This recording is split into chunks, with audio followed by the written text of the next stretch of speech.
Hello students, welcome to the channel of Vedant classes. मैं Keval sir और आप सभी को जय श्री कृष्ण। तो कैसे आप सब लोग? एकदम बढ़िया।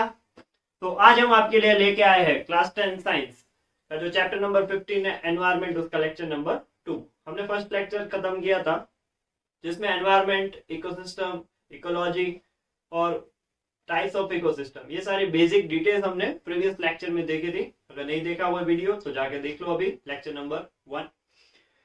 इस लेक्चर में अभी हम कंपोनेंट्स ऑफ इकोसिस्टम को देखेंगे।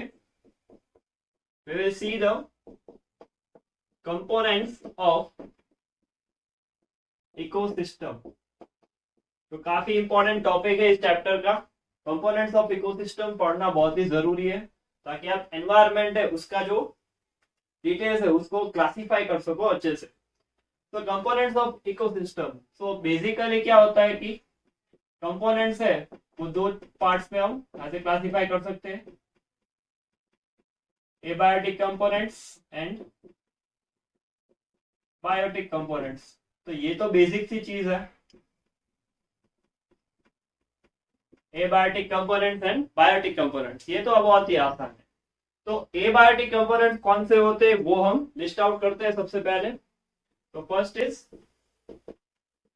Abiotic components. तो एबायोटिक कंपोनेंट्स में जो भी सारे नॉन लिविंग फैक्टर्स है वो हम कंसिडर कर सकते हैं। तो नॉन लिविंग फैक्टर्स तो बहुत सारे रहते हैं, ठीक है, तो उसको अच्छे से लिस्ट आउट करें। देखिए, पहले इनऑर्गेनिक सब्सटेंस को अलग कर देते हैं। इनऑर्गेनिक सब्सटेंसेस, तो inorganic substances like carbon, nitrogen, phosphorus, calcium etcetera, ये जो सारे कंपाउंड्स है इनऑर्गेनिक सब्सटेंस वो कंसीडर कर सकते हो। You can also consider enter compounds like H2O, CO2 etcetera. तो ये सारे इनऑर्गेनिक सब्सटेंस हो गए, ठीक है। ये सारे इनऑर्गेनिक सब्सटेंसेस है वो उनसे बनते कंपाउंड्स है, ठीक है। Next, we can see physical environment. Physical environment. तो फिजिकल एनवायरनमेंट में हम बेसिकली क्या इंक्लूड कर सकते हैं? एयर, वाटर एंड सॉइल, ये सारी चीजें फिजिकल एनवायरनमेंट तीनों कंसिडर कर सकते हो, ठीक है। फिर नेक्स्ट इज क्लाइमेटिक फैक्टर्स। तो जो भी सारे क्लाइमेट के रिलेटेड फैक्टर्स है वो कंसिडर कर लो, like light, temperature, humidity, then you can consider wind, rainfall etc। तो ये सारे जो फैक्टर्स है वो क्लाइमेट के रिलेटेड फैक्टर्स है, ठीक है। Then next is very important, पूछ सकते हैं इस पे सवाल, that is edaphic factor.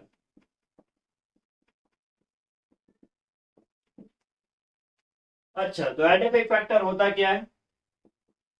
Edaphic factor, ठीक है, it is related to the structure and composition of soil.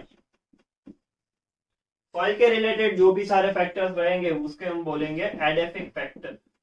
याद कर लेना, सवाल आ सकता है। तो this is edaphic factor. So it includes the, you can say, features like physical, biological, chemical properties of the soil. Anything that is related to the soil will be considered as an edaphic factor, ठीक है। मान लो example में soil texture, soil type लिख लो, soil texture, soil water, soil के related जो भी सारी डिटेल्स आप ऑब्टेन करोगे वो सारी details that is included in the edaphic factor. Soil air, soil के अंदर कितनी एयर प्रेजेंट रहेगी, वो मिनरल्स, ये भी कंसिडर कर सकते हो, मिनरल्स, ठीक है। फिर सॉइल टेम्परेचर होता है, सॉइल का पीएच होता है, सो वो सारी चीजें आप कंसिडर कर सकते हो। तो this is all included in the edaphic factors, ठीक है। तो ये एबायोटिक कंपोनेंट्स है। एबायोटिक कंपोनेंट्स को हमने यहाँ पे क्लासिफाई करके लिस्ट आउट किया है, inorganic substance, physical environment, climatic factors और एडेफिक फैक्टर्स। अगर ये 4 हेडिंग आप अच्छे से याद कर लोगे तो अंदर की चीजें आप ऑटोमेटिकली याद कर पाओगे, ठीक है। तो जल्दी से ये नोट डाउन करो, फिर हम बायोटिक कंपोनेंट्स की ओर बढ़ते हैं। तो इसका स्क्रीनशॉट ले लो और अपने कॉपी में जल्दी से इसे नोट डाउन कर लो। चलिए तो नेक्स्ट देखते हैं, second, that is biotic components.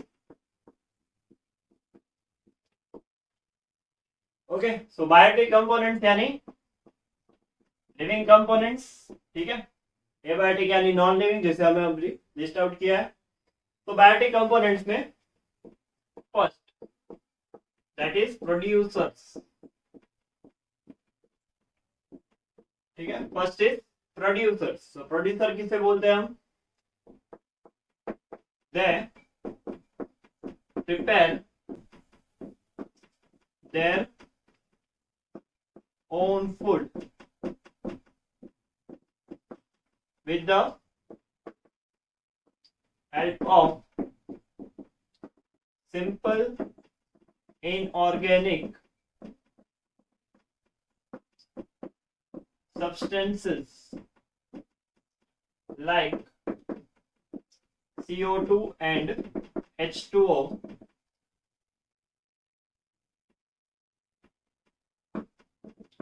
with the help of sunlight in the presence of chlorophyll। तो बेसिकली आपको आइडिया आ ही गया होगा कि ये फोटोसिंथेसिस का डेफिनेशन है, ठीक है।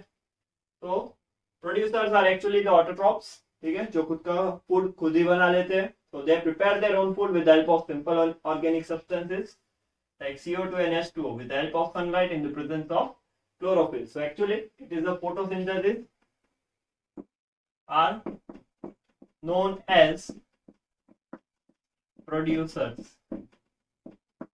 तो एग्जाम्पल में क्या लिखेंगे हम? एग्जाम्पल में हम नोट कर सकते हैं green plants and certain blue green, okay, so these are the examples of producers, right? जो भी green plants रहते हैं, so you can consider it as a biotic component, producer है वो, ठीक है। तो इसके बाद हम नेक्स्ट देखते हैं कंज्यूमर। तो उससे पहले जल्दी से इसका स्क्रीनशॉट ले लो, इसे कॉपी में लिखिए।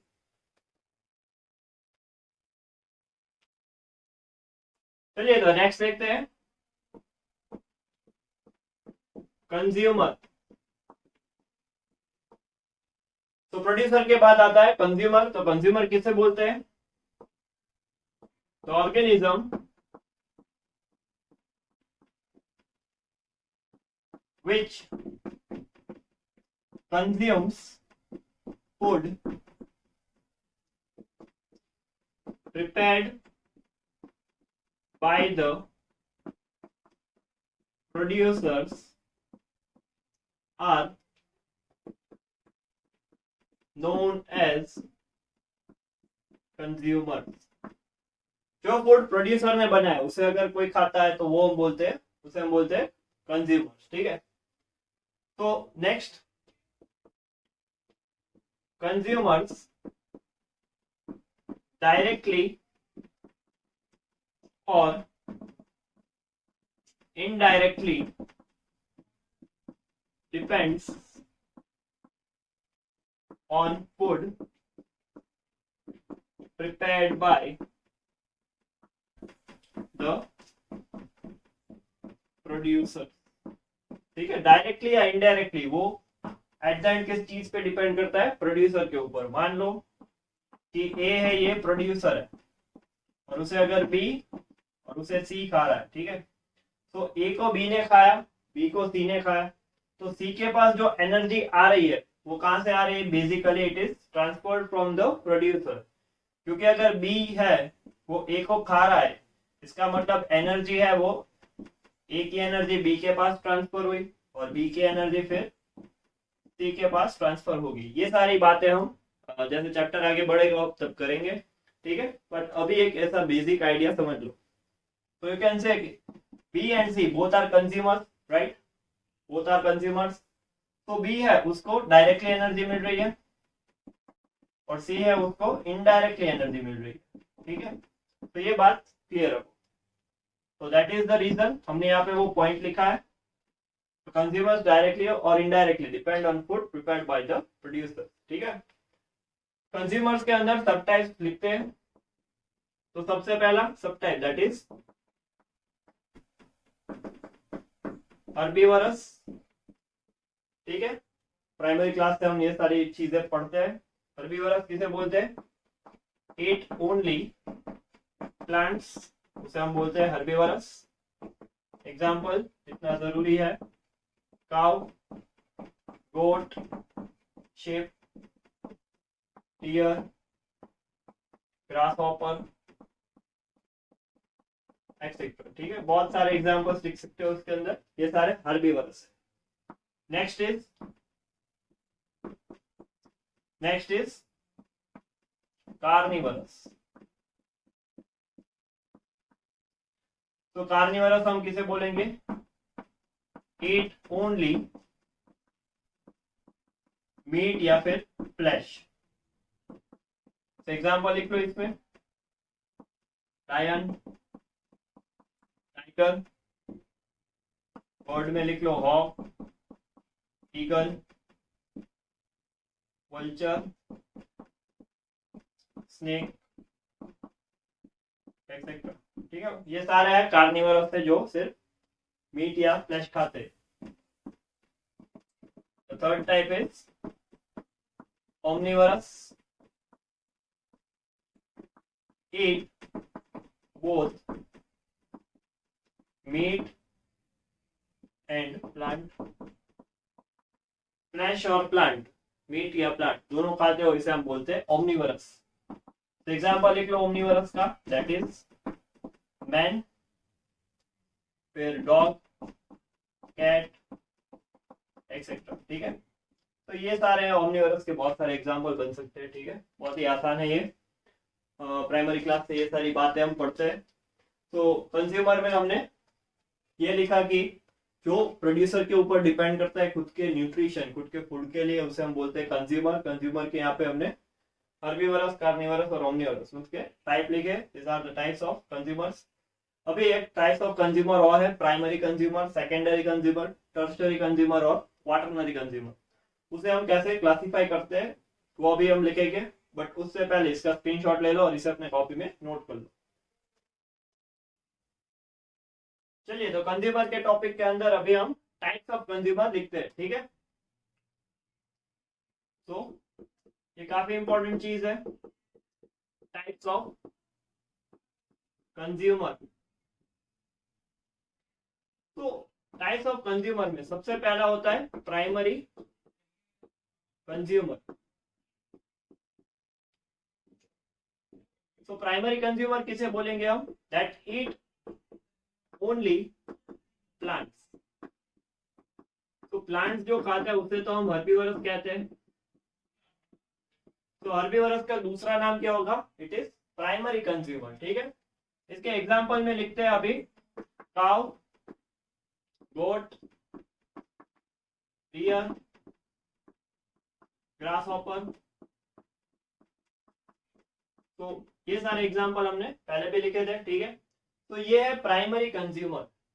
Then next is secondary consumer. तो सेकेंडरी कंज्यूमर हम किसे बोलेंगे? That eat primary consumer. जो प्राइमरी कंज्यूमर को खा जाए उसे हम बोलेंगे सेकेंडरी कंज्यूमर। तो example will be frog, snake, ये सारे एग्जांपल है वो सेकेंडरी कंज्यूमर के, ठीक है। And third is tertiary consumer. तो टर्शियरी कंज्यूमर किसे बोलेंगे, अब आप समझ गए होंगे। इट सेकेंडरी कंज्यूमर, जो सेकेंडरी कंज्यूमर को कहा जाए उसे हम बोलेंगे टर्शियरी कंज्यूमर, ठीक है। इसके एग्जांपल में लिख सकते हो लायन, टाइगर, स्नेक, यहाँ पे भी आ सकता है। देन बर्ड में हॉक, ईगल, एक्सेट्रा, ये सब, ठीक है। और एक अगर फूड चेन है वो 5 स्टेप्स तक चले तो उसे हम क्वाटरनरी कंज्यूमर भी बोल सकते हैं। And it can be also termed as quaternary consumer. Quaternary consumer बहुत ही रेयर होता है ये। It's tertiary consumer. तो टर्शियरी कंज्यूमर को कहा जाए उसे हम बोलेंगे क्वाटरनरी कंज्यूमर। यहाँ पे सिर्फ लायन, टाइगर और ये सब आ सकते हैं आखिरी में, ठीक है। यहाँ पे एक स्नेक है, वो हो सकता है, can be a tertiary consumer as well, can be secondary consumer. वो डिपेंड करता है कि फूड चेन कैसा है, ठीक है, 4 स्टेप का है या 5 स्टेप का। अगर 5 स्टेप तक का रहा then it can be considered as quaternary consumer, ठीक है। इसका और भी नाम है, इसका नाम है स्मॉल कार्निवर, इसका नाम है, यहाँ पे लिख लेते हैं लार्ज कार्निवर। इसका क्वाटरनरी का नाम है, यहाँ पे लिख लेते हैं, इट इज टॉप कार्निवर, ठीक है। इससे ज्यादा नहीं होगा, डोंट वरी, इतना ही है। तो primary, secondary, tertiary, quaternary, herbivorous, small carnivore, large carnivore, top carnivore, ठीक है। मान लीजिए, चलिए एक एग्जांपल एबीसी के रूप में देख लेते हैं। मान लो कि ए को बी खा रहा है, बी को सी खाएगा, सी को डी खाएगा, डी को ई खा रहा है, ठीक है।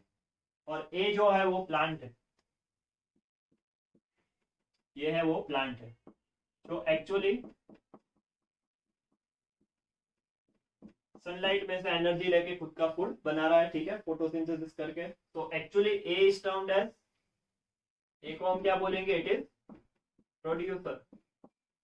अगर जो प्रोड्यूसर को कहा जाए, ठीक है, प्रोड्यूसर को कहा जाए उसे हम बोलते हैं herbivorous, that only it's plant. तो ये होगा प्राइमरी कंज्यूमर, ये होगा सेकेंडरी कंज्यूमर, ये होगा टर्शियरी कंज्यूमर और ये होगा क्वाटरनरी कंज्यूमर, ठीक है। बढ़िया है। तो चलिए अभी मान लेते हैं कि ए है वो प्लांट है, कोई भी एक, ठीक है, ग्रास है, मान लो प्लांट है, ग्रास है, कुछ भी। तो प्राइमरी कंज्यूमर में कंसीडर कर लो ग्रास हॉपर। यहाँ पे मान लिया हमने ग्रास हॉपर। फिर सेकेंडरी कंज्यूमर में मान लो कि ये फ्रॉग है। टर्शियरी कंज्यूमर में मान लो कि ये स्नेक है। और यहाँ पे मान लो कि ये ईगल है। तो देखो कि ये कैसे सेट हो रहा है, ठीक है। इसे हम बोलते हैं फूड चेन। अभी आगे पढ़ेंगे हम, बट ये मैंने एक बेसिक आइडिया आपको दे दिया है। क्या you can identify the food chain, how you can identify the steps that is involved in the food chain, ठीक है, बढ़िया है यहाँ पे। So this are actually the types of consumer. तो जल्दी से, ये बहुत ही इंपॉर्टेंट चीज है, ये बहुत ही इंपॉर्टेंट चीज है। तो अपने कॉपी में जल्दी से स्क्रीनशॉट ले लो और इसे अपने कॉपी में नोट डाउन कर लो, अच्छे से लिख लो, फिर आगे देखते हैं।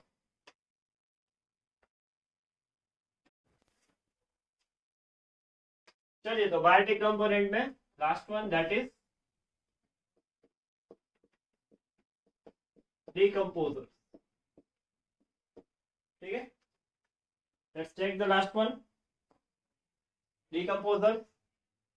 तो डिकम्पोजर किसे बोलेंगे, ये भी काफी इंपॉर्टेंट रहता है एनवायरमेंट के लिए।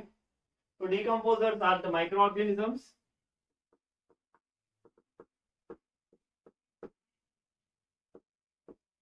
microorganisms which breaks down complex organic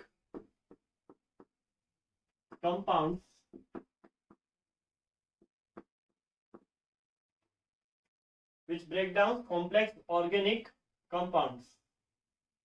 into simple inorganic substances are known as decomposers. उसे हम बोलते हैं decomposers. ये कॉम्प्लेक्स ऑर्गेनिक कंपाउंड्स कहाँ पे प्रेजेंट रहते हैं? Complex organic compounds which can be found in you can say dead plants and animals. ठीक है. दूसरा you can say in waste of या तो फिर in waste like solid waste and urine. तो ये कॉम्प्लेक्स ऑर्गेनिक कंपाउंड्स है वो इन चीजों में प्रेजेंट रहते हैं. ठीक है. एक्चुअली जो डेड एंड डिकेइंग मैटर रहता है, ठीक है, वो डिकम्पोज करते हैं डिकम्पोजर्स. एग्जांपल्स काफी इंपॉर्टेंट है, याद कर लो. Examples are bacteria and fungi. These are the most important examples, right? बहुत ही इंपॉर्टेंट है ये. And they are actually saprophytes. They are saprophytes. Saprophytes यानी which obtain nutrition from dead and decaying matter. जो dead and decaying matter में से nutrition को obtain करते हैं उसे हम बोलते हैं सैप्रोफाइट्स. ठीक है. तो they are actually the saprophytes. यहाँ पे लिख लेते हैं.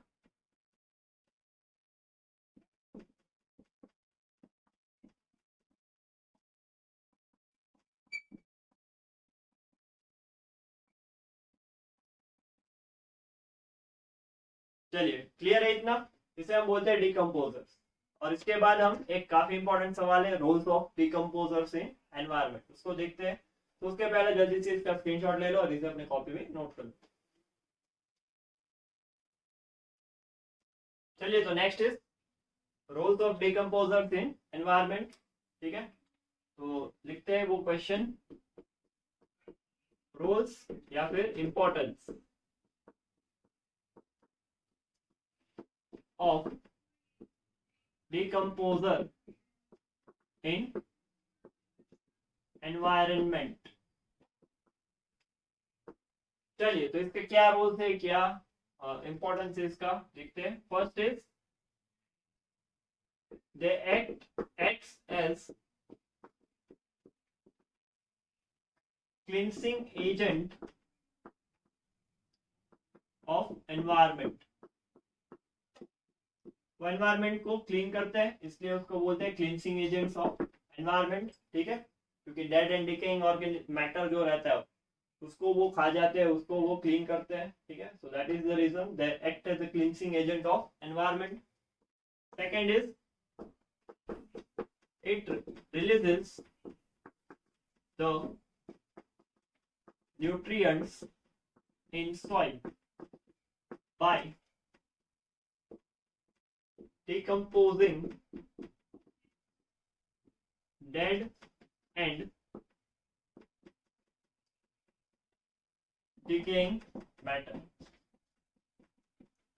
जो डेड एंड डिकेइंग मैटर है उसको वो डिकम्पोज करते हैं, तब न्यूट्रिएंट्स रिलीज होते हैं सॉइल में. so that is how it releases the nutrients. उससे फायदा क्या होता है?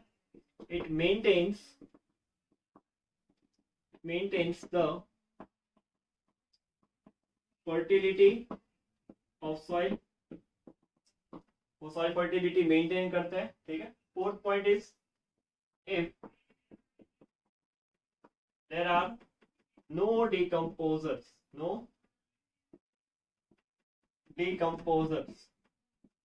अगर डिकम्पोजर्स नहीं होंगे तो क्या होगा, तो ये क्लीन नहीं कर पाएंगे। So if there are no decomposers then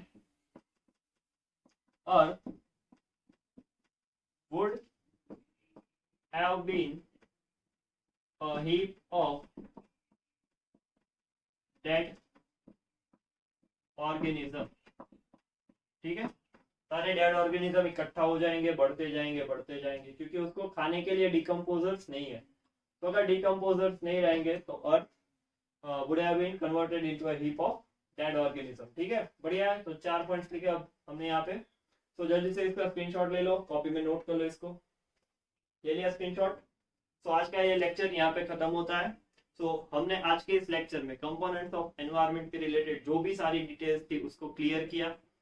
components of ecosystem, ठीक है। कंपोनेंट्स ऑफ इकोसिस्टम में हमने पहली चीज देखी है producer, abiotic and biotic components, ठीक है। जो यहाँ पे हमने लिखा है abiotic and biotic components.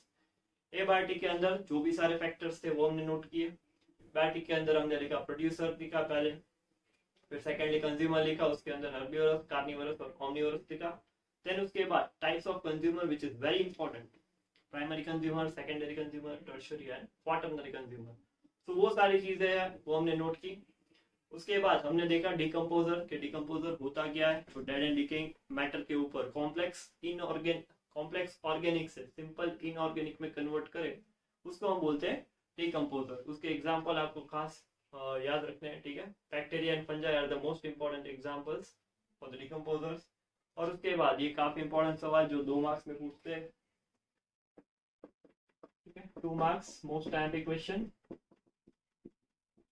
Roles of decomposers या इंपॉर्टेंस ऑफ डिकम्पोजर, उसके हमने 4 पॉइंट्स यहाँ पे नोट किए, ठीक है। सो यहाँ पे हमारे ये लेक्चर खत्म होता है। पढ़ाई करते रहो, आगे बढ़ते रहो। All the best.